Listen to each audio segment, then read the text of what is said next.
A countdown clock suggests that a new Need for Speed announcement is coming on Wednesday. This is from Stephen Tailby over at Push Square. It says EA's approach to the latest Need for Speed game has been slightly unusual. Ahead of E3, developer Ghost Games revealed it's working on the next installment in the racing series, and that it'll launch in 2019, but that it wouldn't be present at the Los Angeles trade show. We're mere months away from the supposed release of this game, but haven't seen head nor tail of it. However, it seems that's all about to change.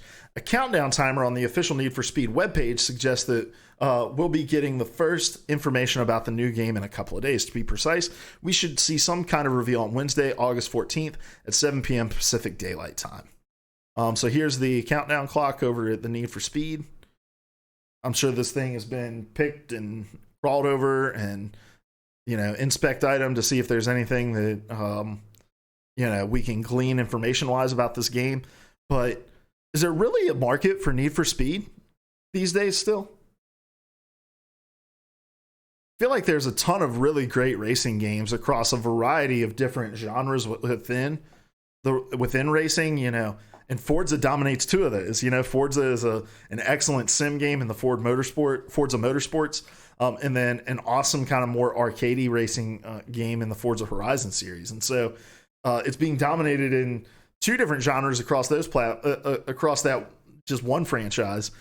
But there's so many other really good racing games, and Need for Speed has not been good.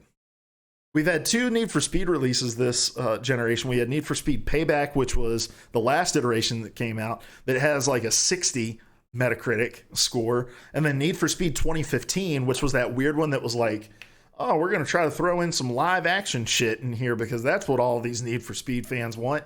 Got a 65 on Metacritic. So I don't know, how much can EA continue to invest in this series that just does not seem to be yielding all that much reward.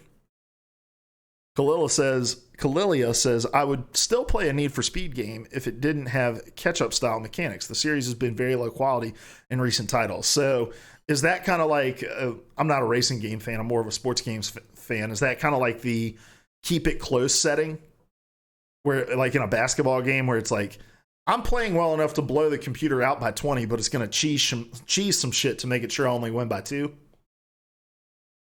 Is that what a catch-up style mechanic is? But yeah, and EA, he says, yeah, the AI can automatically cheese, correct? All right, yeah, and that was always frustrating.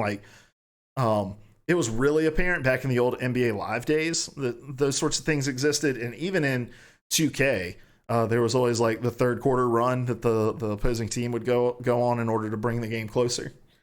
But EA tends to be a company that will cut ties with a franchise when it's not financially viable for them enough. So I have to imagine that despite the non-critical success, like the fact that it was not critically successful didn't hamper the fact that it was likely commercially successful. There were probably people paying for these games for Need for Speed Payback and Need for Speed 2015 to the point where they're like, yeah, we'll continue developing that. Which is interesting to me. It doesn't seem like a franchise that really has a space in the gaming world anymore. But what do I know? I don't get to see those spreadsheets.